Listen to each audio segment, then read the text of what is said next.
Hello friends, मेरा नाम है दिव्या। स्वागत है आपका हमारे यूट्यूब चैनल पे। तो फ्रेंड्स, आज की इस वीडियो में हम बात करने वाले हैं मेथड के बारे में। फ्रेंड्स, जैसे कि आप सबको पता है कि टीचिंग के एग्जाम के अंदर ऐसा कोई भी एग्जाम नहीं है, चाहे वो स्क्रीनिंग हो चाहे वो टेट एग्जाम हो, जिसमें अप्रोच और मेथड से क्वेश्चन नहीं आते हैं। ऐसा कोई भी एग्जाम नहीं है।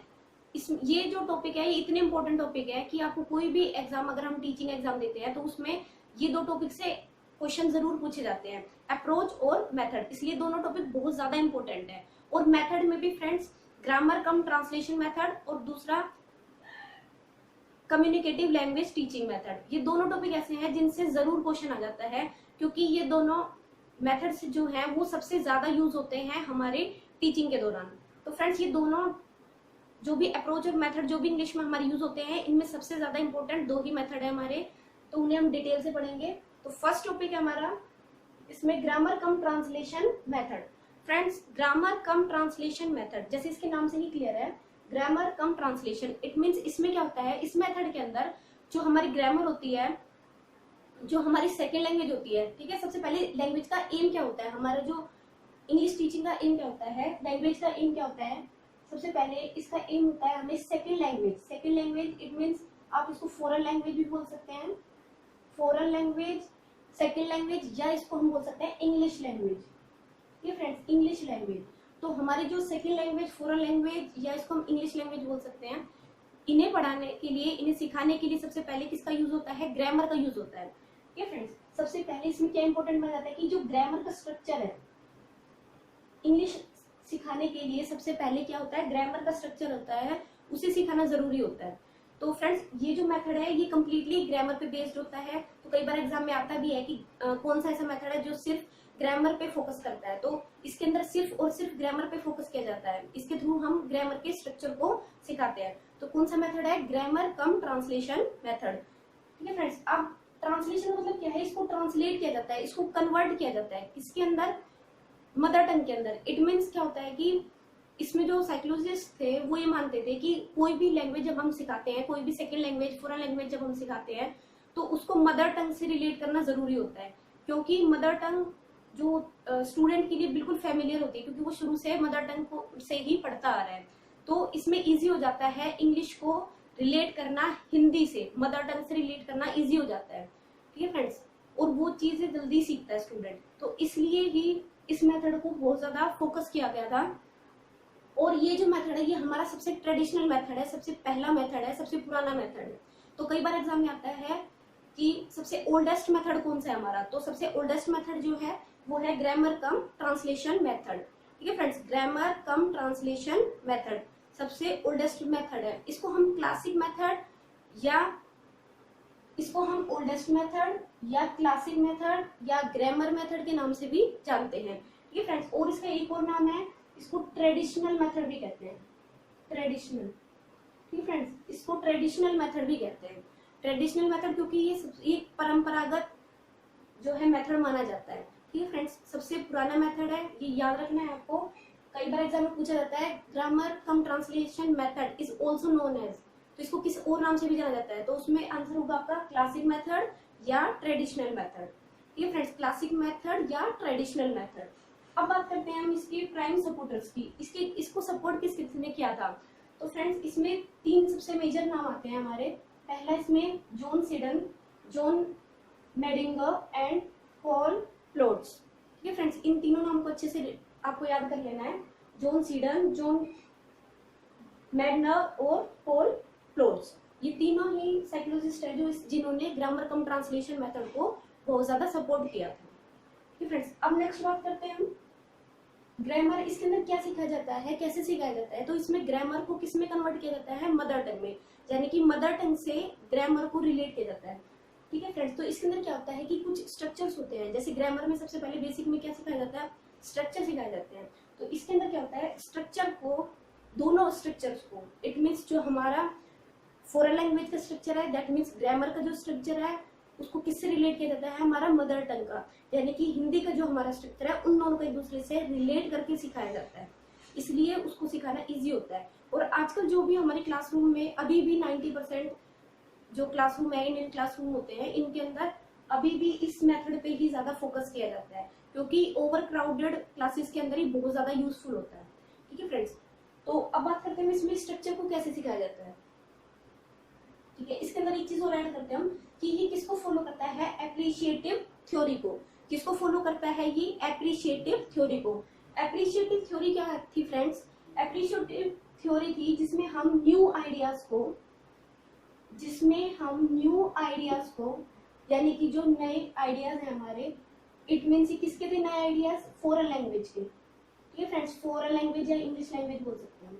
ठीक है, तो इसमें जो नए आइडियाज हैं, न्यू आइडियाज को किससे रिलेट किया जाता है, किसके साथ रिलेट किया जाता है, ओल्ड आइडियाज के साथ। ठीक है फ्रेंड्स, न्यू आइडियाज को, नए आइडियाज को पुराने आइडिया के साथ इसमें रिलेट किया जाता है।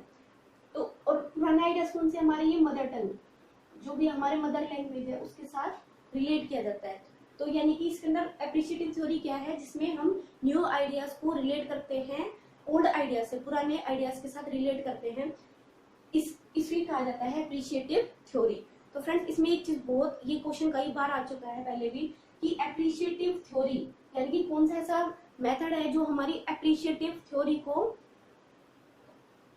जिसे रिलेट करता है, जिसके अंदर हमारी एप्रिशिएटिव थ्योरी को फॉलो करता है। तो कौन सा मेथड है friends, grammar cum translation method.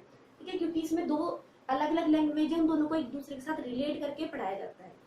Next अब बात करते हैं इसमें कुछ, इसको समझते हैं स्ट्रक्चर के थ्रू। तो इसमें क्या होता है, जो हमारे ग्रामर का स्ट्रक्चर है, इसमें एग्जांपल लेते हैं हम, Ram is a good boy, ये क्या है, ये हमारे ग्रामर का स्ट्रक्चर है, ये इंग्लिश का स्ट्रक्चर है, Ram is a good boy. और नेक्स्ट है इसमें मदर टंग। अब इसको किसके साथ रिलेट किया जाता है, मदर टंग के साथ रिलेट किया जाता है। जैसे इसका हिंदी में क्या होगा, राम एक अच्छा लड़का है। अब इनमें क्या होता है, पहले इसमें हिंदी में यानी कि जो मदर टंग है उसके साथ रिलेट किया जाता है। जैसे राम, राम का हो गया एग्जैक्ट उसका वर्ड नेम है तो राम एज इट इज हो जाएगा, एक का मतलब ए हो जाएगा, अच्छा के लिए गुड हो जाएगा, बॉय लड़का, और है का इज। ठीक है फ्रेंड्स, तो इस तरह से ये स्ट्रक्चर उसके सिखाया जाता है। लेकिन इसका एक डीमेरिट क्या हो जाएगा, यहीं से इसका एक डीमेरिट भी निकलता है, क्योंकि हर एक जो सेंटेंस होता है, हर एक स्ट्रक्चर होता है, उसको हम ट्रांसलेट करके नहीं पढ़ा सकते, क्योंकि कुछ ऐसे वर्ड्स होते हैं जिनकी मीनिंग इंग्लिश में हम नहीं लगा सकते।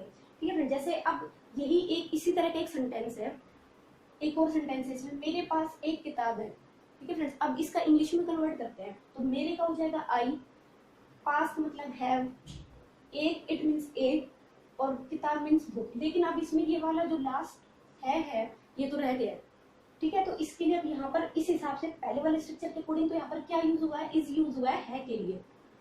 ठीक है फ्रेंड्स, लेकिन जो नेक्स्ट वाला है, जो हमारा सेकंड सेंटेंस है, इसके अंदर वो यूज नहीं हुआ है, यहाँ पर तो कहीं भी इज नहीं है। तो इसीलिए इसको, ये थ्योरी जो है, ये जो मेथड है वो इतना सही नहीं माना जाता है, ये फेल हो गया था मेथड। काफी हद तक ये इसका अपोज हुआ था, क्योंकि इसके अंदर क्या होता है कि हर एक सेंटेंस को, हर एक वर्ड को हिंदी से इंग्लिश में कन्वर्ट नहीं किया जा सकता है, हर एक हिंदी के मीनिंग का इंग्लिश में नहीं मीनिंग निकल सकता है। तो इसीलिए ये क्या हुआ था, इसका बहुत ज्यादा अपोज हो गया था। ठीक है फ्रेंड्स, और इसके अपोजिट में ही एक और मेथड आया था जिसको हम बोलते हैं डायरेक्ट मेथड। ठीक है फ्रेंड्स, किसके अपोजिट में आया था वो, अपोजिट, इसके अपोजिट में एक और मेथड आया था, वो क्या था, डायरेक्ट मेथड। डायरेक्ट मेथड, ठीक है फ्रेंड्स, इसके बारे में नेक्स्ट वीडियो में बात करेंगे डायरेक्ट मेथड में। तो अब नेक्स्ट आगे चलते हैं हम। तो इसके मेरिट्स, जैसे आपको स्ट्रक्चर से ही पता चल गया, मेरिट्स क्या होते हैं कि एक तो ये इजी मेथड होता है। इजी मेथड क्योंकि इसमें हम जो फॉरेन लैंग्वेज है, सेकेंड लैंग्वेज है, ग्रामर है, उसको किससे रिलेट करते हैं, मदर टंग से, तो उसको सीखना इजी हो जाता है। तो ये हो गया हमारा इजीएस्ट मेथड। तो फर्स्ट मेरिट, इसका मेरिट ये होगा इजीएस्ट मेथड, सबसे आसान मेथड है ये। ठीक है, नेक्स्ट सेकंड क्या है, रीडिंग एंड राइटिंग। ये आपको बहुत इंपॉर्टेंट है, ये आपको जरूर याद रखना है, रीडिंग एंड राइटिंग। इसके अंदर क्या है, इसका एक मेरिट ये है कि इसके अंदर रीडिंग और राइटिंग पे फोकस किया जाता है। लेकिन वहीं इसका एक डीमेरिट है, इसका एक नुकसान भी है कि इसमें हमारे जो 4 स्किल्स होती है, it means LSRW, listening, reading, speaking, reading, writing, तो इन चारों स्किल्स पे फोकस नहीं किया जाता। इसमें सिर्फ किस पे एम्फेसाइज किया जाता है, रीडिंग और राइटिंग में। इसको लर्न करने के लिए आप ऐसे भी कर सकते हैं, जैसे हम कोई स्ट्रक्चर लिखते हैं तो ऑब्वियसली या तो हम स्ट्रक्चर को पढ़ सकते हैं या लिखते हैं, तो वो किस में आ जाता है, रीडिंग और राइटिंग में। तो इसके अंदर एक मेरिट ये होगा कि इसके अंदर किस पे एम्फेसाइज किया जाता है, रीडिंग और राइटिंग पे। लेकिन इसका एक डीमेरिट क्या हो जाएगा इसके साथ साथ कि इस पे किस पे फोकस नहीं किया जाता, लिसनिंग, इसका डीमेरिट हो जाएगा, इसमें लिसनिंग और स्पीकिंग।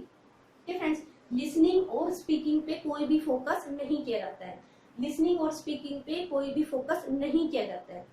ठीक है, नेक्स्ट अब बात करते हैं। तो इसमें कई बार ये क्वेश्चन आ जाता है कि जिसमें सिर्फ रीडिंग राइटिंग पे फोकस किया जाता है, तो उसका आंसर क्या होगा, ग्रामर कम ट्रांसलेशन मेथड, क्योंकि स्ट्रक्चर को या तो पढ़ते हैं या हम उसको लिखते हैं।